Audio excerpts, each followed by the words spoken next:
नमस्कार दोस्तों, RO test series के इस वीडियो में आप सभी का हार्दिक स्वागत है। उत्तर प्रदेश समीक्षा अधिकारी प्रारंभिक परीक्षा का टेस्ट सीरीज चल रहा है और आज हम देखेंगे टेस्ट संख्या 87 को। अब तक हमने कुल 86 टेस्ट को कंप्लीट कर लिए हैं और आप चैनल के प्लेलिस्ट पर जाकर देख सकते हैं। आइए शुरुआत करते हैं। पहला प्रश्न है कि पाषाण काल से संबंधित कथनों पर विचार कीजिए, तत्पश्चात कूट से सही उत्तर का चयन कीजिए। दोस्तों दो कथन है, दोनों पाषाण काल से हैं। हमें दोनों कथन पढ़ के सही कथन का चयन करना है। आइए देखते हैं। पहला है कि भारत में पशुपालन के साक्ष्य मध्य पाषाण काल से संबंधित है। और दोस्तों ये जो पहला कथन है बिल्कुल सही कथन है। जो भारत में पशुपालन है दोस्तों वो मध्य पाषाण काल से ही प्रारंभ हुआ था और इसका अगर प्रथम साक्ष्य की हम बात करें तो कहाँ से मिलता है, तो वो मिलता है मध्य प्रदेश के आदमगढ़ से। तो याद रखिएगा दोस्तों, आदमगढ़ से इसका पहली बार साक्ष्य मिलता है। यह भी परीक्षा में पूछा जा सकता है, तो नाम याद रखिएगा। तो पहला कथन तो सही है। दूसरा है कि भारत में मध्य पाषाण काल से संबंधित सर्वप्रथम खोज रॉबर्ट ब्रूस फूट ने की थी। तो दोस्तों जो दूसरा कथन है ये सही नहीं है। तो इस प्रकार से इस प्रश्न का सही जवाब क्या होगा? सही जवाब होगा ऑप्शन नंबर ए, यानी केवल एक। जो पहला कथन है वो बिल्कुल सही है। अगला प्रश्न है शिल्प वेद किस वेद का उपवेद है? ऑप्शन ए ऋग्वेद, बी है यजुर्वेद, सी अथर्ववेद या डी सामवेद। तो दोस्तों जो शिल्प वेद है ये अथर्ववेद का एक उपवेद है। सही जवाब होगा ऑप्शन नंबर सी अथर्ववेद। आगे है किस जैन तीर्थंकर ने नारियों को भी अपने धर्म में प्रवेश दिया था? तो दोस्तों नारियों को भी अपने धर्म में प्रवेश देने वाले जैन तीर्थंकर कौन थे? तो वे थे पार्श्वनाथ। सही जवाब क्या होगा? Option number C Parshvanath. दोस्तों ये जैन धर्म के 23वें तीर्थंकर थे। तो जैन धर्म में कुल कितने तीर्थंकर हुए थे? 24 तीर्थंकर हुए थे, जिनमें 23वें क्रम पे आते हैं पार्श्वनाथ। अब इन्होंने क्या किया कि नारियों को भी यानी स्त्रियों को भी अपने धर्म में प्रवेश दिया दोस्तों, जिसका उल्लेख यक्षा पुष्पाचूला में मिलता है। अगला प्रश्न है हाथी गुम्फा अभिलेख किस धर्म से संबंधित है? बार बार पूछा गया प्रश्न है दोस्तों। तो जो हाथी गुम्फा अभिलेख है ये जैन धर्म से संबंधित अभिलेख है और हाथी गुम्फा अभिलेख में हमें जैन धर्म के प्राचीनतम साक्ष्य भी मिलते हैं। इसका अभिलेखी वर्णन है। अगला प्रश्न है मौर्यकालीन अधिकारियों व उनसे संबंधित विभागों के गलत युग्म की पहचान कीजिए।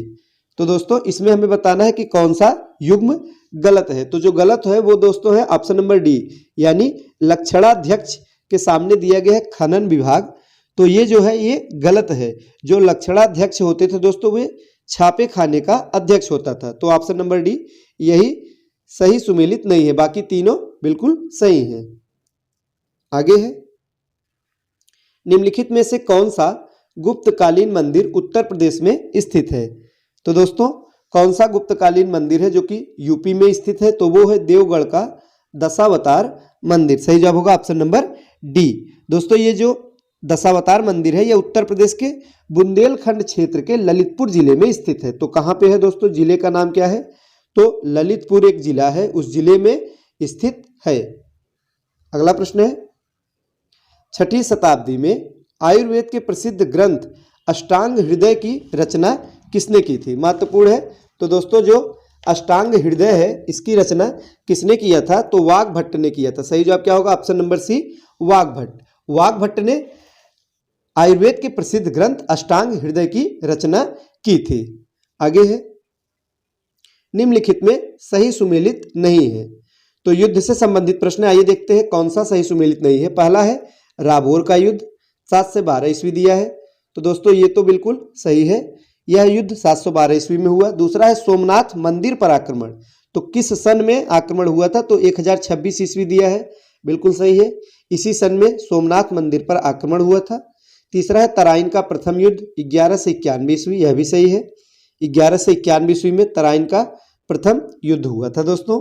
डी है चंदावर का युद्ध 11 से 92 ईस्वी दिया गया, ये गलत है। 11 से 92 में तराइन का दूसरा युद्ध होता है। और चंदावर का युद्ध ये कब हुआ था? तो 1194 ईस्वी में हुआ था। और दोस्तों इस युद्ध में क्या हुआ कि मोहम्मद गोरी ने जयचंद को पराजित किया था। तो कौन सा सही सुमेलित नहीं है? Option number D. आगे है, निम्नलिखित में कौन सही सुमेलित नहीं है? फिर से सुमेल करना है। तो आइए देखते हैं इनमें से कौन सा सही सुमेलित नहीं है। तो पहला है कि कुव्वत उल इस्लाम मस्जिद कुतुबुद्दीन ऐबक ने बनवाया था, बिल्कुल सही है। दूसरा है सुल्तान गढ़ी का मकबरा दिया गया है बलबन। दोस्तों बलबन ने कहा बनवाया था? इसको तो बनवाया था इल्तुतमिश ने। किसने बनवाया था? इल्तुतमिश ने दोस्तों बनवाया था सुल्तान गढ़ी का मकबरा। तो यही सही सुमेलित नहीं है। सही जवाब होगा ऑप्शन नंबर बी। अगला प्रश्न है, निम्नलिखित को सुमेलित कीजिए। दोस्तों लेखक और रचनाओं से संबंधित प्रश्न है, आइए सुमेल करते हैं। पहला है मिनहाज उल सिराज। तो दोस्तों मिनहाज उल सिराज द्वारा जो रचना की गई है वो है तबकाते नासरी। तो ए का 3 से सुमेल होगा। बी है इब्न बतूता। तो इब्न बतूता की जो रचना है वो है रेहला। तो बी का 2 से सुमेल होगा। तीसरा है हसन निजामी। दोस्तों ताजुल मासिर हो जाएगा। सी का 1। डी है जियाउद्दीन बरनी। तारीख है फिरोजशाही। डी का 4। तो इस प्रकार से जो सही कूट होगा वो होगा ऑप्शन नंबर ए। अगला प्रश्न है, निम्नलिखित सूफीवाद सिलसिलों में कौन संगीत के विरुद्ध था? तो दोस्तों कौन संगीत के विरुद्ध था? तो नक्शबंदी सिलसिला। सही जवाब होगा ऑप्शन नंबर सी।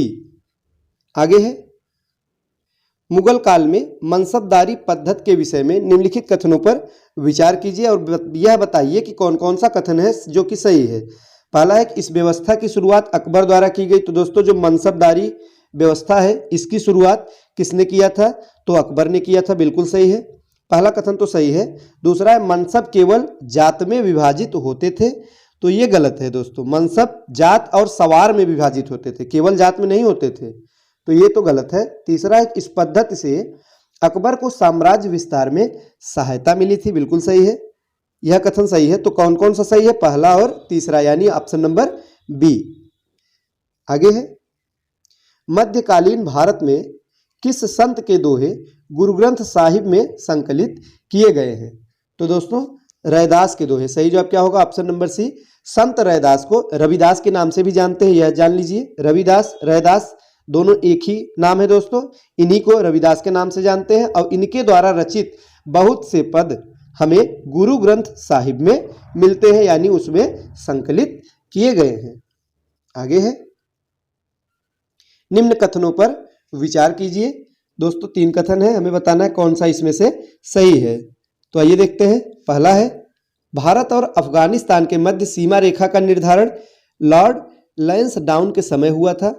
तो यह कथन बिल्कुल सही है दोस्तों, पहला वाला सही है। और दूसरा है कि चार्ल्स मेटकाफ को भारतीय प्रेस का मुक्तिदाता, ये कथन भी बिल्कुल सही है। तीसरा है लॉर्ड हार्डिंग तृतीय के समय भारत की राजधानी कलकत्ता से दिल्ली स्थानांतरित करने की घोषणा की गई थी, ये कथन गलत है। तो इस प्रकार से सही जवाब क्या होगा? ऑप्शन नंबर सी, यानी 1 और 2 दोनों कथन सही है, तीसरा गलत है।